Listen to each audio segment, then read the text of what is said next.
Mirando lejos.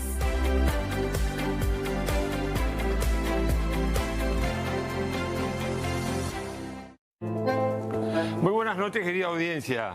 Como siempre, vamos a tener un programa muy interesante, en un tiempo interesante, en un tiempo de transición, pero no de transición de la dictadura a la democracia, como fue en el año 89, sino de transición de un gobierno a otro gobierno.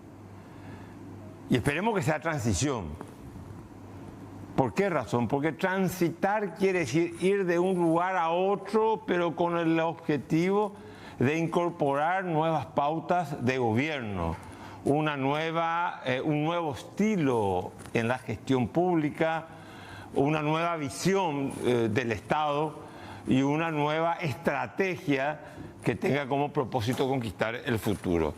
Si le llamamos transición a este tiempo, el día de la elección hasta el 15 de agosto, recuerdo que yo fui miembro de la Asamblea Nacional Constituyente y consideré que el tiempo era muy largo, pero algunos consideraron que la tradición nacional ya establecía que el 15 de agosto era la asunción de mando y no la querían cambiar, como una cuestión tradicional, aparte celebrando una fecha histórica para nosotros los paraguayos y los asuncenos en especial, que es la fundación de la Madre de Ciudades, Asunción del Paraguay. Pero más allá de eso, hoy le llamamos transición, quizá mal llamada transición, o veremos si al final supuso una transición, como decíamos anteriormente, en un cambio de estilo de gestión pública, en un cambio de la cultura política, en un cambio que signifique el ejercicio de liderazgo, pero de manera diferente. Pero ¿qué está pasando en esto que se le llama transición, mal llamada transición? En última instancia estamos hablando que el mismo partido le va a dar a un grupo, a una facción del Partido Colorado, la administración, le tiene que facilitar el acceso a la administración pública. Gente que ya estuvo en la administración pública anterior, porque como todos sabemos el Partido Colorado está gobernando, salvo el periodo de Fernando Lugo, de manera ininterrumpida el Paraguay desde 1947. Así que hablar de transición dentro del mismo sistema político y dentro del mismo partido político, por más que se trate de una fracción del Partido Colorado que le transfiere a otra fracción del Partido Colorado, no sé si es del todo correcto. Lo que sí sé que es incorrecto es que esto, que debería ser algo normal, que no debería de generar polémicas, ni sospechas, ni echar sombras, se está convirtiendo en una suerte de debate hasta, diría yo, cantinflesco. El presidente en ejercicio, hay que reconocer los presidentes hasta el 15 de agosto, hasta que entreguen los atributos presidenciales. Y Santiago Peña hoy es el presidente electo, todavía no es el presidente en ejercicio. Obviamente todos entendemos que uno que va a asumir la responsabilidad de manejar los destinos del Estado paraguayo pueda sugerir y decir, por favor, no me firmen un contrato de limpieza en IPS que le va a comprometer a la institución en una cifra de 65, 66 millones de dólares de aquí a 10 años. Entonces es natural que el grupo que está preparando esta transmisión de mando, más que transición, se pongan de acuerdo y que el presidente en expectativa, el presidente electo, pueda sugerir, esperen que esto lo haga yo y no lo hagan ustedes. ¿Por qué? Porque el impacto va a ser de 10 años, de 5 años, o puede tener un impacto mayor. Ahora, tampoco le podemos restar al presidente que fue electo, Mario Abdo Benítez, la facultad constitucional de que él es presidente hasta el 15 de agosto. Lo que nosotros creemos, y ayer leía una intervención de la FEPRINCO, es que una declaración de la FEPRINCO decía que se imponga la madurez política, que se imponga la madurez política y que estas discrepancias en algo tan minúsculo, porque esto es minúsculo, ¿eh? Todavía no empezó el nuevo gobierno, se deje de lado, se piense en el país, porque como venimos diciendo en este programa, el Partido Colorado está fue electo, ganó las elecciones fueron limpias, transparentes, todos los que impugnan las elecciones falsos. Santi Peña, el presidente de la República del Partido Colorado, tiene 23 senadores y creo que tiene 48 diputados, tiene mayoría absoluta para gobernar el Paraguay, por sí mismo, que gobiernen el Paraguay. Ellos recibieron el mandato del pueblo paraguayo, libre, genuino, de que sean los que sigan gobernando el Paraguay, que gobiernen y que la oposición cumpla su función opositora.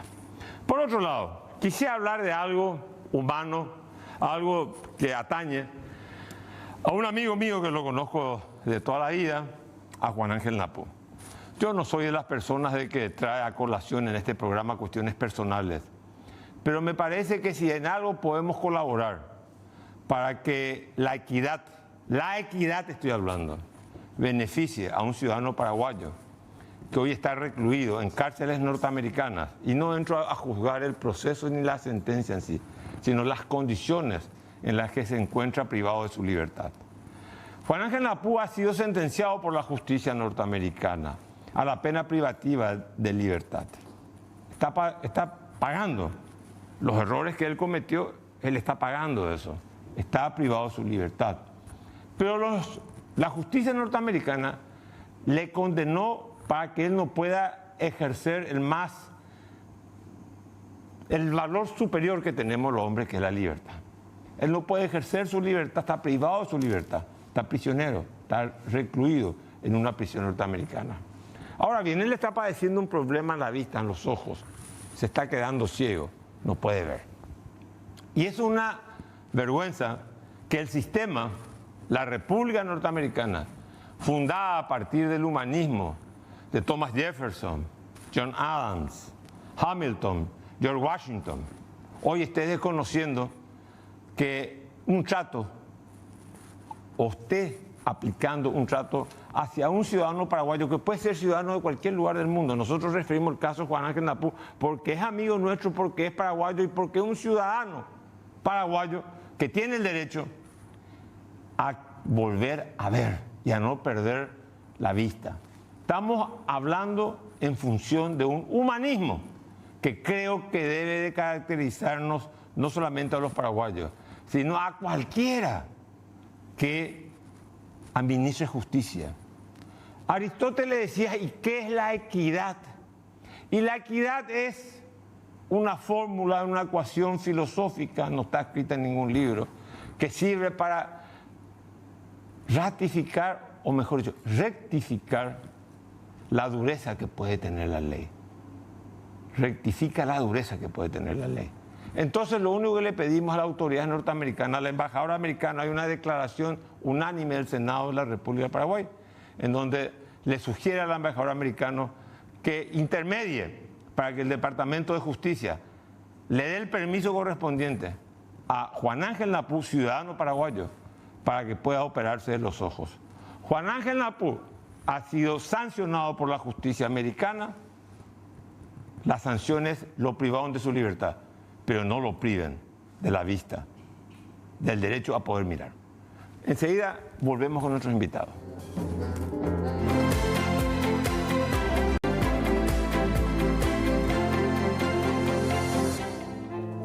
Bueno, la semana pasada estuvo en Buenos Aires con otra gente, Enrique Duarte, con el presidente de la ANDE, un encuentro auspiciado por un auspiciante nuestro, Puerto Fénix, y estuve escuchando una intervención que me pareció de una gran solidez, una gran solvencia intelectual, pero por sobre todas las cosas muy comprometida con un enfoque que para mí es de fundamental importancia.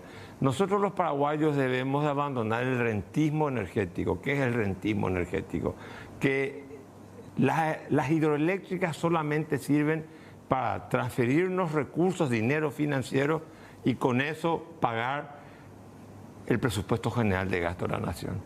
Lo escuché al presidente Félix Sosa, como dije, con mucha solvencia intelectual, hablando de un tema que para mí es de fundamental importancia y un concepto que él esbozó, el energismo desarrollista, en el sentido de usar nuestra energía para el desarrollo de nuestra industria y la modernización del Paraguay.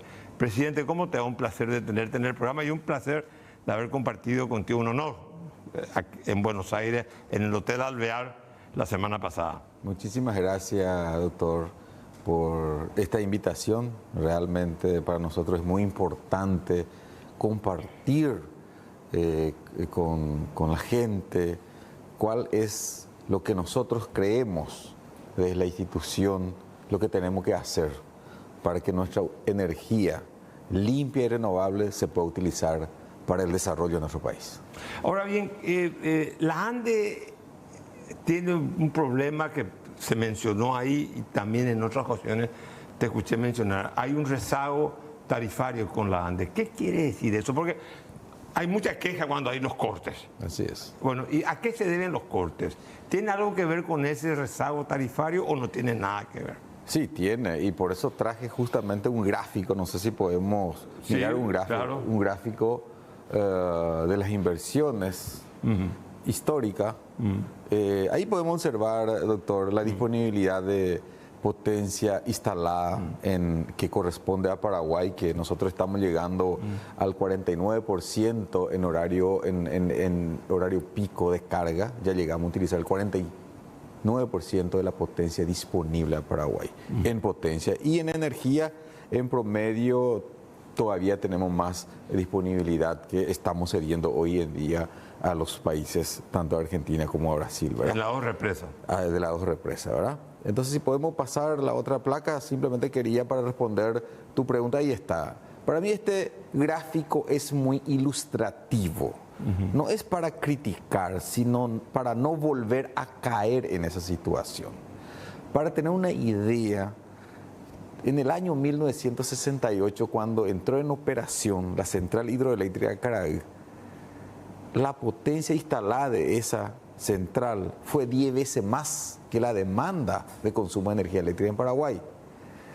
Pero ¿qué pasó? Lastimosamente, y después entró en operación Itaipú, posteriormente Yacyretá.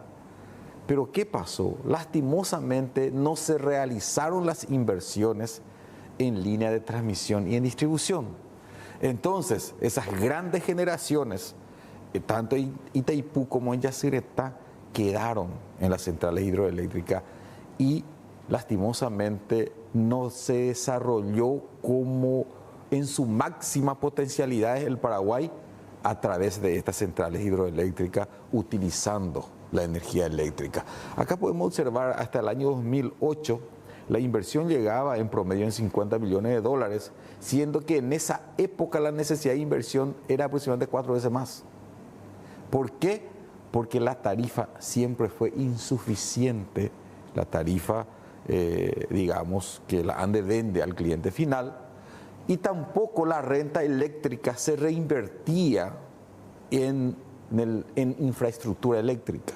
Entonces, a partir del año 2009 comenzaron las inversiones, comenzaron a mejorar, pero ¿en base a qué? En base a préstamos con los bancos multilaterales. Entonces, esos préstamos desde esa época comienzan a vencerse.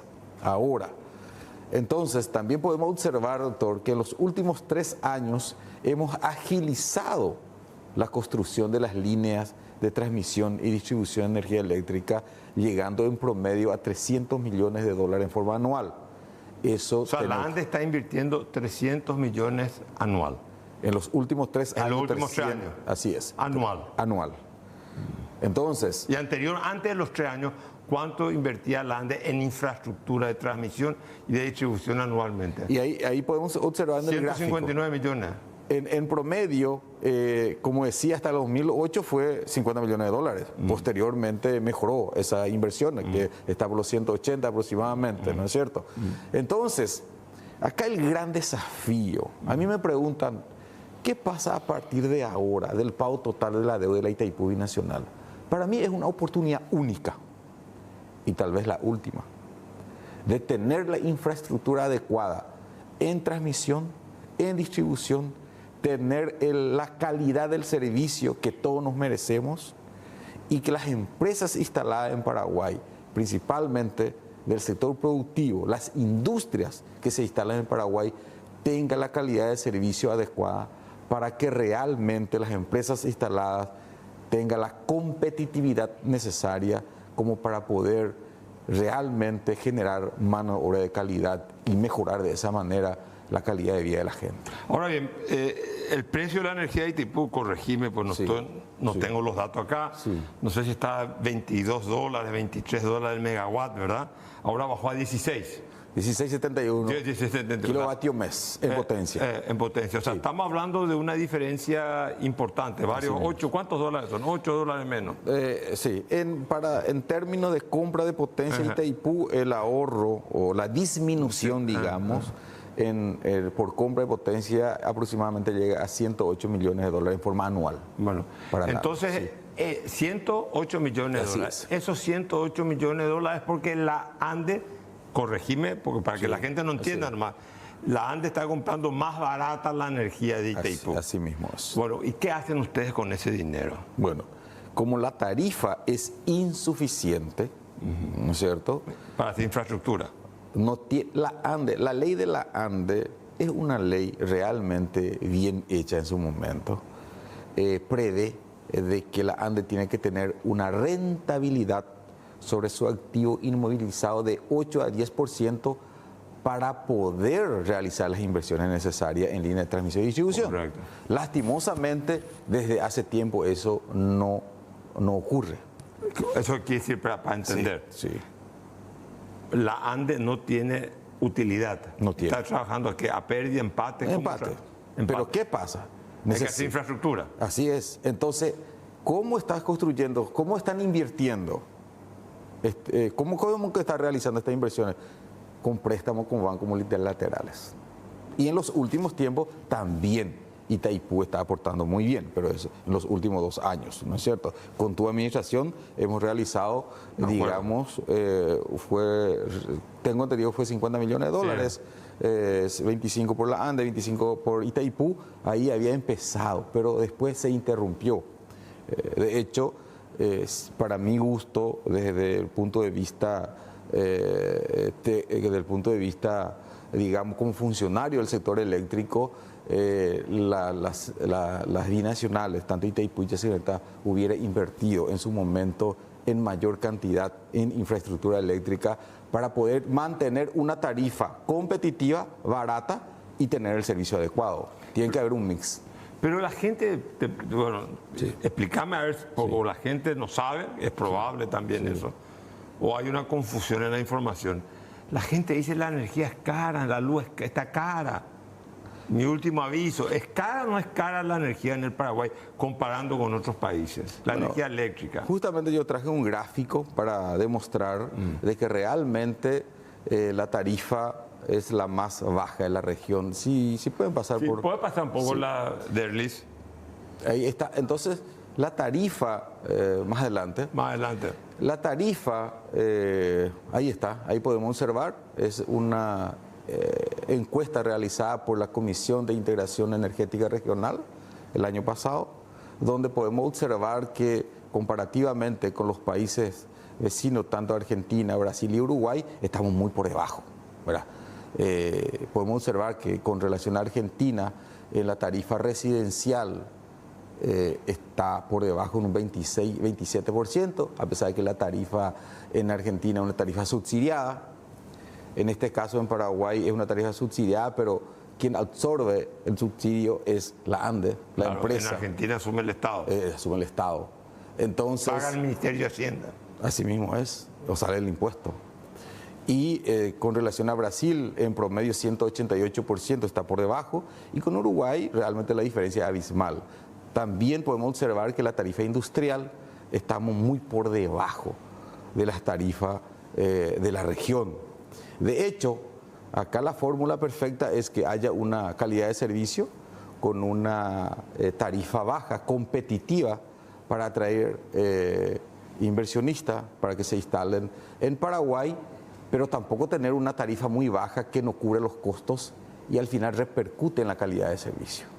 Y eso es lo que no tenemos que permitir. O sea, hay que cumplir la ley que dice la ANDE tiene que tener 8% de rentabilidad para poder invertir en infraestructura.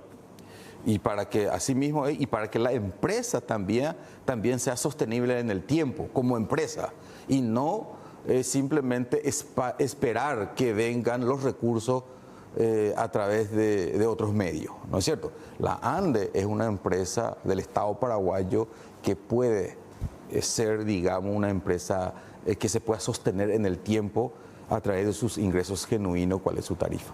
Ahora, la ANDE es un monopolio. Así es. ¿Cómo se prevé que de alguna manera, ya sea en la generación, transmisión o distribución, el sector privado puede tener alguna participación o le está totalmente vedado participar al sector privado en esta etapa de generación, transmisión o distribución? Pasaste un gráfico anterior, yo quería mostrar, aprovechando para responder tu pregunta, doctor. El Paraguay actualmente cuenta con 3 centrales hidroeléctricas, pero todos están sobre la cuenca del río Paraná. Y hace 2 años atrás tuvimos una crisis hidrológica muy fuerte, donde realmente nos indica de que tenemos que agilizar la diversificación de la matriz de generación, ¿no es cierto? Entonces, actualmente existe una ley recientemente aprobada, 6977/2003, donde había 3-4 proyectos, pudimos consensuar y en este momento con el apoyo del Banco Mundial estamos reglamentando esa ley donde va a permitir la participación del sector privado en generación, ¿verdad? Que ahí podemos observar que, más adelante, podemos observar que existe ya una planificación de la ANDE para poder, ahí está, para poder comenzar a generar utilizando otro tipo de fuente de generación, pero sí manteniendo que la fuente sea limpia y renovable. Entonces, el plan maestro de la ANDE prevé un aumento en generación en los siguientes 20 años de 4.118 megavatios de potencia, pero con otro tipo de fuente de generación para diversificar. ¿Y qué sería? ¿Eólica y solar? Principalmente solar. Eólica no tiene mucho futuro en Paraguay, ¿verdad? Principalmente solar, pequeñas centrales hidroeléctricas también. Tenemos todavía Río, donde podemos generar energía eléctrica. ¿Y el impacto ambiental cómo sería si se hacen pequeñas represas en algún río? ¿Un impacto ambiental fuerte o moderado? Moderado en el caso, pues son pequeñas centrales hidroeléctricas, no son grandes, digamos, centrales. Pero sí apostar directamente a la generación solar, fotovoltaica y bancos de baterías. Acá podemos observar que según el plan maestro de la ANDE, hasta el año 2040 tenemos previsto instalar 1.600 megavatios de batería, ¿verdad? 1.600 megavatios. ¿Qué quise eso de instalar batería? Para que nuestra gente entienda. Y pueda conservarse. Conservar. ¿Por qué? Porque la generación fotovoltaica o energía solar solamente de día puede generar, entonces tiene que almacenar energía para poder utilizar de noche, o de repente también esa batería va a servir para poder utilizar en horario punta de carga, ¿verdad? Solamente en horario de mayor demanda. Es decir, este segmento de generación con energía renovable no convencional, principalmente generación solar, es una oportunidad para el sector privado. Entonces, esta ley 6977, que está en proceso de reglamentación, tiene 4 figuras. Por un lado, el autogenerador, donde un cliente para su uso puede generar en su casa y lo que sobra inyecta en el sistema eléctrico paraguayo, con una tarifa definida por la ANDE. O sea, quiere decir, yo tengo un campo. Sí. Porque en lo que pueda tener en mi casa será muy poco. Sí. Tengo un campo, tengo las baterías, bueno, tengo para mi uso más que suficiente. Así. Eso yo puedo inyectar al sistema y vos antes me pagas, ¿estás obligado a pagarme o vos me decís si querés o no querés? Según esta ley, está obligado hasta 1 megavatio de potencia. 1 megavatio de potencia. O sea, yo la inversión la ANDE entonces me compra 1 megavatio. Hasta 1 megavatio de potencia la ANDE está obligada a comprar. Después el cogenerador, donde en una industria pueda, dentro de su proceso industrial, pueda generar y lo que sobra también puede vender a la ANDE, ¿verdad? Y por otro lado está el generador en sí, donde en base a las necesidades reales de la ANDE, en este caso, según el requerimiento, pueda licitar. Entonces licita y el sector privado pueda generar y compra la energía de esa empresa privada que ofrece a menor costo.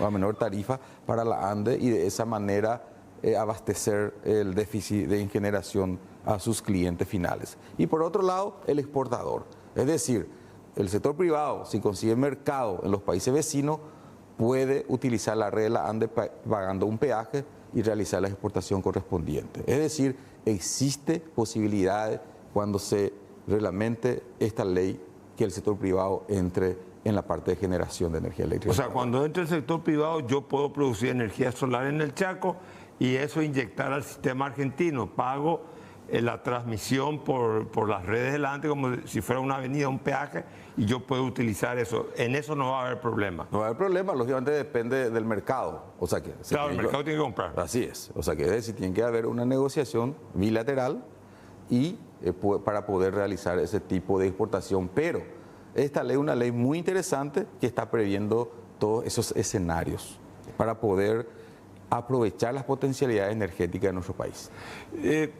Todo esto que están previendo el Plan Maestro de Inversión en Infraestructura, el Paraguay va a poder, hoy nos sobra energía, somos un lujo en el mundo en el sentido que tenemos más energía, que producimos más de lo que consumimos. Eso se va a mantener la proyección en el tiempo. Va a llegar un momento en el que Paraguay, si no tenemos esta capacidad instalada de la energía solar más la energía firme de las represas hidroeléctricas, ¿nos va a dar abasto o vamos a tener que importar energía de Brasil? O ¿cuál es la proyección? Viendo que Paraguay daría la impresión, y esperemos que sea así, va a crecer económicamente. Bueno, según la proyección de demanda de energía eléctrica en Paraguay, bueno, en los últimos 10 años en promedio aumenta la demanda de energía eléctrica 6.5% de forma anual. Si eso proyectamos aproximadamente hasta el año 2030, ya estaríamos utilizando el 100% de la potencia que nos corresponde en ambas binacionales. Por eso es que ahora tenemos que comenzar con con esta nueva fuente de generación. ¿No es cierto? Y usaste una palabra clave para el sector eléctrico: energía firme. Paraguay es el único país en el mundo que tiene esas cualidades de energía firme, limpia y renovable.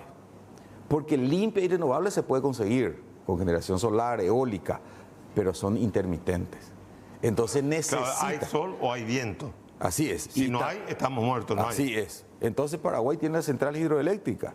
O sea que tiene una potencialidad tan grande de generar también con fuentes renovables no convencionales, intermitentes, y se complementa con las centrales hidroeléctricas. Entonces Paraguay, además de tener energía limpia y renovable, también tiene energía firme, que es fundamental. Es decir, solamente la energía intermitente solo no funciona. Tiene que haber una complementariedad. Que normalmente en otros países se complementa con térmica. Con térmica. Normalmente. Claro. Y en este caso el Paraguay puede complementar con las centrales hidroeléctricas. Te quiero hacer una pregunta. Sí. Si bien el tema no te convoqué para hablar de Itaipú, sí, pero en la Andes no se piensa, por ejemplo, aumentar la capacidad instalada de la Itaipú. Cierto que hay que arreglar con los brasileños el uso de las aguas, pues de nada me sirve hacer turbina y no tener agua. Pero verter agua, como a través del vertedero de la Itaipú, es una pérdida de energía. O sea, ¿cómo ves vos, como hombre de Estado, como hombre formado, digamos, de abajo en la Ande, que tenés el sistema eléctrico y energético paraguayo en tu cabeza, la posibilidad de que, digamos, 2 turbinas más, una para Brasil, otra para el Paraguay, y generar más energía en Itaipú? ¿Está eso en la mesa de diálogo con el Brasil o no está? Es algo muy importante, doctor. El tema del aumento de generación es fundamental para ambos países. Entonces, eso sí está, digamos, uno de las propuestas del Paraguay que va a bajar sobre la mesa, lógicamente, en el momento de la revisión del anexo C de la Itaipú Binacional, aumentando las turbinas, o puede ser generando, digamos, a través de paneles solares en el embalse de la Itaipú Binacional, por ejemplo. Es decir, pero sí el aumento de la generación de energía eléctrica está dentro, digamos, de las prioridades de Paraguay y, lógicamente, en base a las conversaciones que nosotros estamos, digamos, realizando con nuestros pares brasileños, también del lado brasileño ellos están interesados en aumentar y diversificar la generación. Es decir, puede ser una de las acciones de la Itaipú Binacional, digamos, postpago total de la deuda, que parte de un ingreso se invierta para nueva generación, que es muy importante para Paraguay y para Brasil. Te tengo que dejar. Energía solar como complemento de una energía firme sería, digamos, el eje central de la matriz energética paraguaya en los próximos años. Definitivamente, principalmente para mantener el sello de Paraguay como el único país con fuente de energía eléctrica limpia y renovable.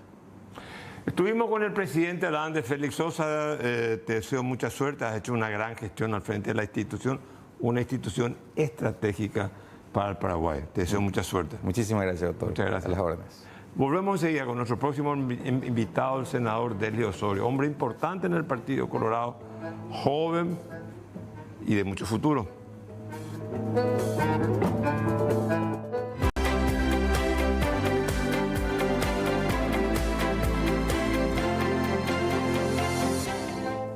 Bueno, continuamos con el programa Mirando Lejos. Tenemos la visita de un senador al cual yo respeto mucho. Fue intendente de Capiatá y este es su tercer periodo como senador de la República. Un colorado que no sé si es considerarlo joven, viejo, o antes decían los colorados generación intermedia. ¿Cómo te va, Derli? ¿En qué franja etaria te consideras vos como dirigente político? Muy buenas noches, doctor. Un gusto compartir este programa tan visto en todo el país contigo. Y sí, yo diría que de la generación intermedia. ¿De la generación intermedia? Sí, 50 años. Pero tuviste una carrera, yo recuerdo, siempre comento que cuando te vi la primera vez me fui a ver un debate tuyo, yo me fui para observarle más que nada al candidato liberal, Yoyito Denis, mi amigo, y después del debate salí convencido que vos te ibas a convertir en una figura muy importante del Partido Colorado y de la política nacional. Creo que no me equivoqué. Tu tercer periodo, tenés muchas incidencias en Central.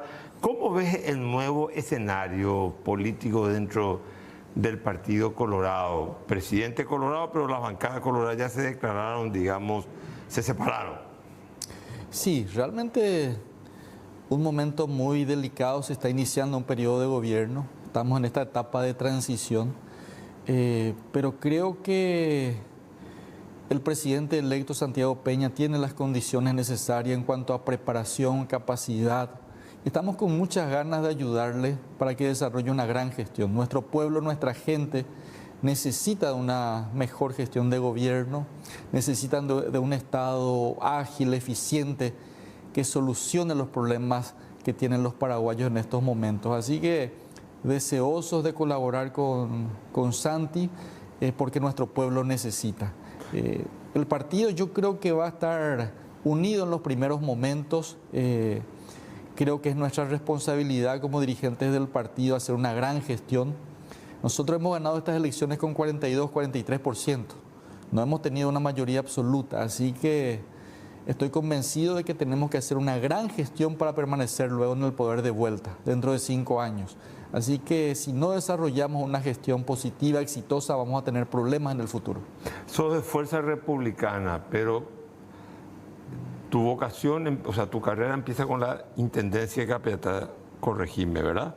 Fue el primer cargo electo que tuviste. En realidad fui elegido concejal departamental en Central a los 25 años. Ah, fuiste concejal departamental. Así es. Luego a los 28 años fui intendente municipal de la ciudad de Capiatá. A los 28 años, o sea, digamos, tenía una vocación al área ejecutiva del gobierno también, no solamente a la legislativa. Así mismo es, así mismo. Si te convocan a algún ministerio, ¿va a aceptar o no? También fui ministro de Justicia y Trabajo en su momento con el doctor Nicanor Duarte Frutos. Ah, fuiste ya ministro. Yo no me acuerdo de ese detalle. Claro. Ah, fuiste ministro de Justicia y Trabajo, Nicanor. Así mismo es. ¿Y ahora cómo ves?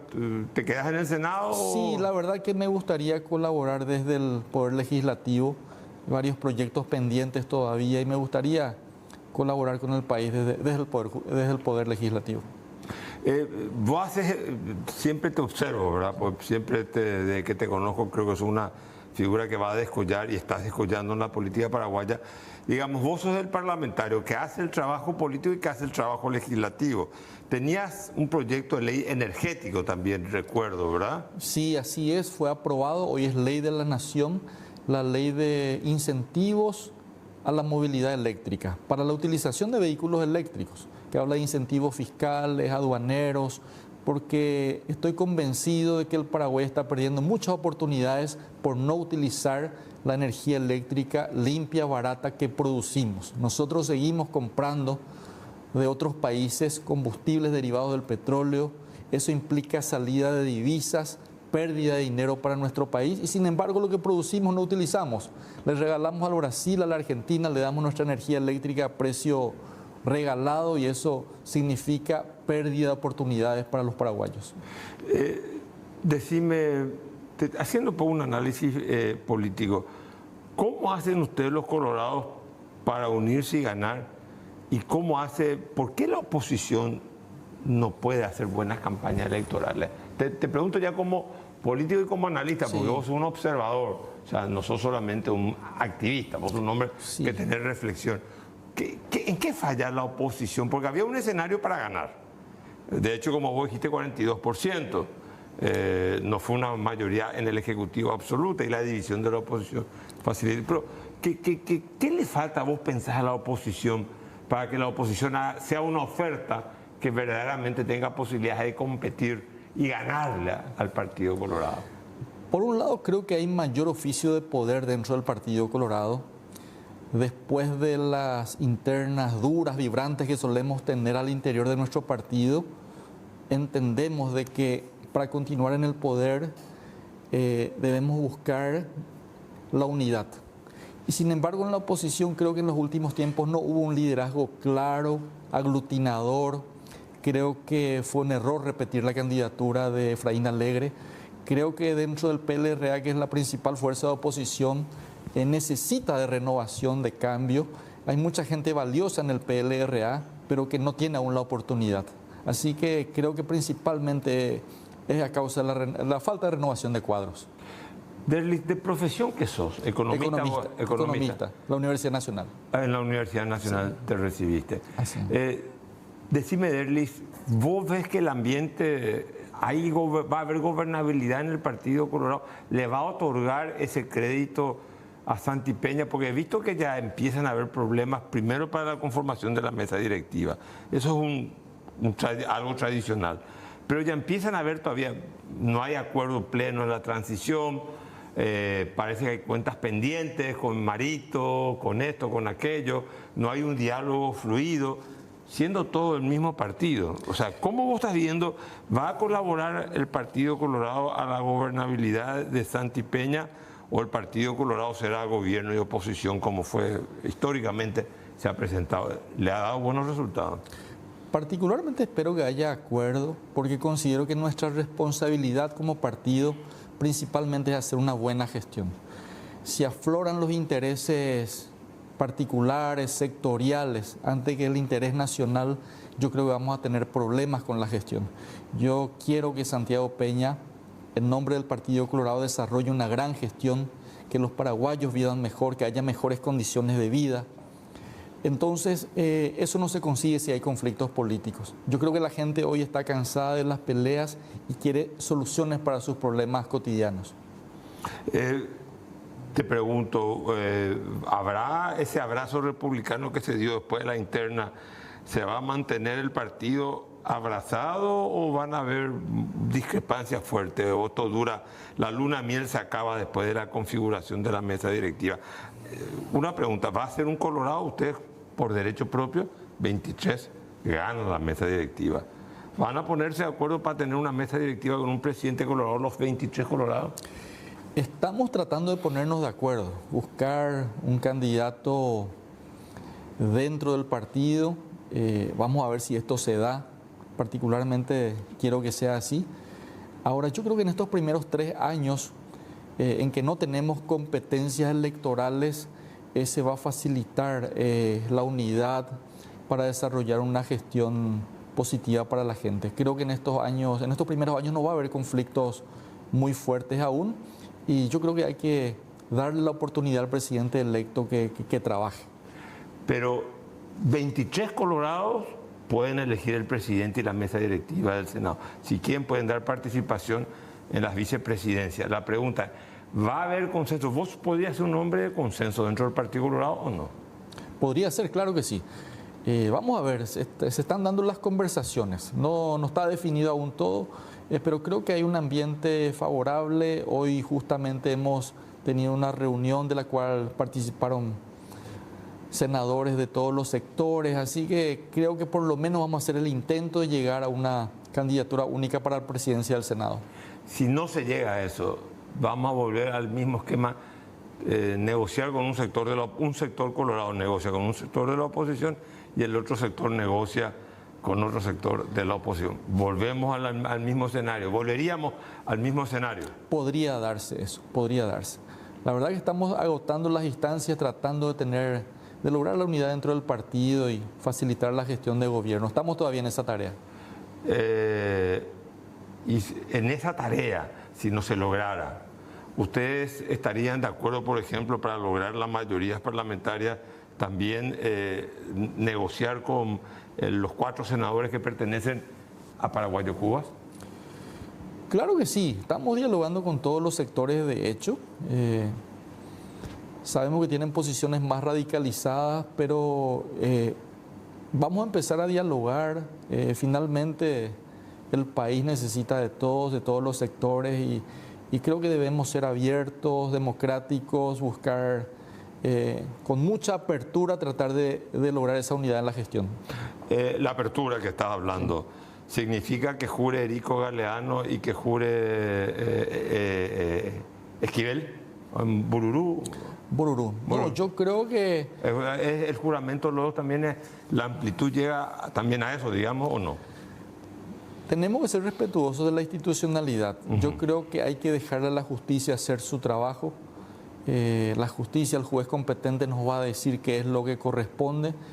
Yo creo que todos los actores públicos debemos colaborar en este tipo de casos. No hay que buscar los fueros. Yo soy partidario de que la investigación tiene que darse en todos los casos, así que no estoy a favor de encubrirle a nadie. Yo creo que la justicia debe trabajar como si fuera con cualquier ciudadano. Así que particularmente creo que va a depender de lo que defina el juez en su momento. Como dirigente joven, economista, hombre leído, ¿te consideras un hombre hoy en estas tormentas ideológicas que vive la región, de no se recupera el neoliberalismo en Argentina? Un señor como Milei está con mucha fuerza. En Chile ganó un joven de 35 años que se declaraba marxista o nostálgico del 73 chileno, del año 1973 chileno. ¿Vos cómo te ubicás? Que estás digamos, biológicamente en la generación intermedia del Partido Colorado, pero ideológicamente, ¿dónde te ubicarías? ¿Te ubicás vos ideológicamente y dónde lo ubicás al Partido Colorado? En el centro. Creo que el Partido Colorado tiene varias vertientes. Hay gente que está un poco más para la izquierda, para la derecha. El partido siempre tuvo una vocación social importante, pero respetando la propiedad privada, la iniciativa. Así que realmente creo que hoy día se impone buscar soluciones para la gente. Yo quiero un Partido Colorado solucionador de los problemas de nuestro pueblo. Tiene que ser nuestro partido una herramienta para que mejore la situación en nuestro país. Así que realmente creo que la cuestión ideológica se va dejando de lado parcialmente y hoy la gente busca soluciones. Se le mira a los actores políticos, a los partidos, por las soluciones que le brinda al pueblo. O sea, digamos, el partido, vos te ubicás como un hombre de centro y ubicás hoy en día, o sea, el partido Santi Peña, que ahora le va a corresponder el gobierno, que solucione los problemas. Esa sería la dinámica que vos más o menos estarías. Un partido pragmático, solucionador de los problemas de la gente. Hoy día creo que se imponen los resultados. En la medida que logremos resultados positivos para la gente, nuestro partido va a ser valorado y va a seguir teniendo mucho poder más adelante. ¿Te parece que corresponde que, primero, que el presidente electo o su grupo de transición diga, no, espera, no me firme los 65 millones o 66 millones del contrato de limpieza del IPC por 10 años y el gobierno, el actual presidente, se reafirme en eso. ¿Quién tiene ahí la razón? Creo que habría que estudiar caso por caso. El equipo de transición conformado con representantes de ambos gobiernos, del gobierno saliente y del entrante, son los que deberían definir. Y en caso de no llegar a un acuerdo, bueno, se respeta la institucionalidad. Al final de cuentas, este gobierno del presidente Mario Abdo sigue hasta el 15 de agosto y cuando hay controversia simplemente creo que se debe respetar la institucionalidad. Decime, ¿le deseaste lo mejor a Santiago Peña? Tu predisposición a colaborar con él. ¿Cómo evalúas al gobierno Mario Abdo Benítez estos últimos 5 años? Realmente fue un periodo con muchos problemas, no solo para el país, sino para el mundo. Hemos sufrido esta pandemia a causa del coronavirus, que a su vez generó una crisis social y económica, así que no fue fácil gobernar. Yo creo que se ha hecho bastante. Creo que habría que evaluar la gestión de gobierno del presidente dentro de unos años. En este momento nuestra población sigue sufriendo, sigue endeudada, sigue con problemas económicos, entonces hay mucho enojo, mucha molestia todavía. Pero yo creo que una evaluación justa se va a dar con los años realmente, doctor. Los expresidentes, salvo, nos guste o no nos guste, ¿verdad?, Horacio Cartes, han podido acumular y consolidar poder después de ser presidente. No le pasó a Juan Carlos Guamossi, no le pasó a Andrés Rodríguez, no le pasó a Nicanor, no consolidó un liderazgo. ¿Cuál es el futuro de Mario Abdo Benítez dentro del Partido Colorado? ¿Va a consolidar un liderazgo al Horacio Cartes, que me dirán que se fundó en el poder económico? Seguro nadie puede conocer eso, pero digamos los otros expresidentes colorados no consolidaron un liderazgo después de dejar la presidencia. A Mario Abdo, ¿qué le espera como líder político dentro del Partido Colorado? ¿Su foto en la ANR, en el Palacio de López, cómo se hace, o es que va a ejercer un liderazgo dentro del Partido Colorado? Creo que va a seguir siendo un actor muy importante, pero en realidad esa imposibilidad de volver a candidatarse a presidente de la República hace también que esa esperanza sea muy limitada hacia los expresidentes. Así que pero creo que va a colaborar, siempre es importante la experiencia de los expresidentes, se aprende mucho y creo que va a seguir colaborando con el país. Sos un hombre capaz, pero parece que tenés ambiciones limitadas. ¿Ambicionar una vez ser candidato a la presidencia de la República y ser presidente del Paraguay? ¿Darle Osorio, el capiateño, presidente del Paraguay, o no? Sí, me gustaría, pero soy de aquellas personas que piensan que hay que ir paso a paso. Creo que la experiencia es fundamental. Llegar muy rápido a los cargos puede significar fracasar en la gestión y decepcionar a la gente. En realidad no quiero hacer eso. Quiero llegar con mucha experiencia alguna vez para hacerle útil a la gente, para mejorar las condiciones de vida de nuestro pueblo. Creo que con experiencia se rinde mejor. O sea, digamos que Mario Abdo llegó joven y Santi Peña llega joven. Los dos. Sí. Tienen, digamos, de alguna manera un defecto de nacimiento, esa juventud.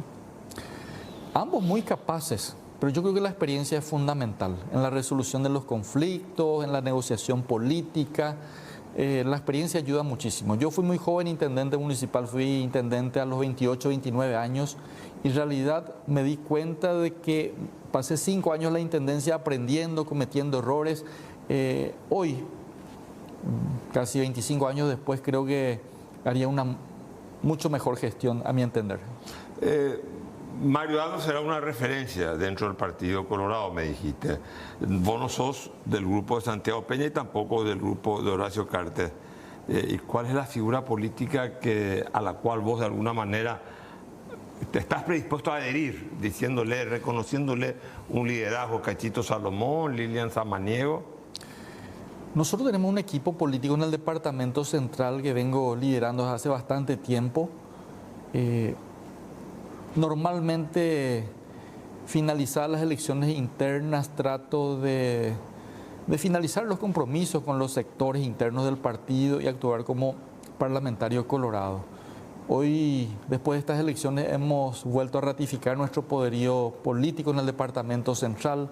De los 57.000 votos que obtuve en el país, 36.000 fueron en el Departamento Central, gracias a un equipo político humilde económicamente, pero poderoso electoralmente hablando.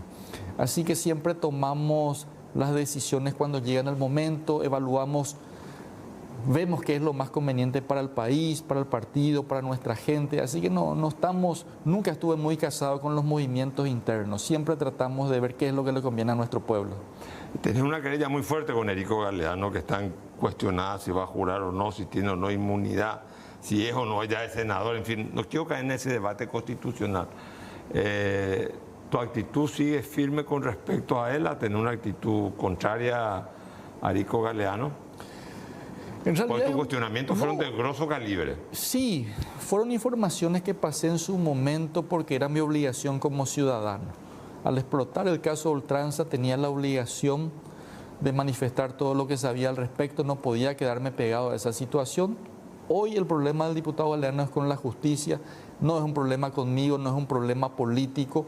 Así que, bueno, creo que va a quedar a cargo de la justicia de resolver este problema. Y, digamos, te repito, amplitud quiere decir que podemos, si hace falta para tener una mayoría, negociar con el Grupo de Paraguayo Cuba, negociar con un sector del Partido Liberal. Ese escenario es probable dentro del Senado de nuevo, si es que no hay un acuerdo dentro del Partido Colorado, dentro de los 23 colorados. Por supuesto, de no llegar a un acuerdo al interior del partido, creo que va a ser muy válido buscar acuerdo con otros sectores. Al final de cuentas lo que buscamos es la gobernabilidad, que el Poder Ejecutivo pueda trabajar tranquilo, lograr las reformas necesarias para el país, para que nuestra gente pueda vivir mejor. Eso es lo fundamental. Bueno, estuvimos con Derli Osorio, un político joven, pero ya viejo, en el sentido de la trayectoria.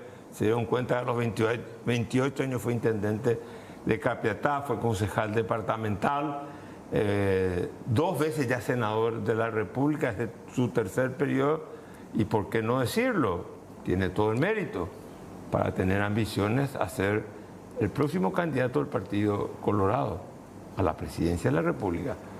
Como diría mi amigo Humberto Rubín,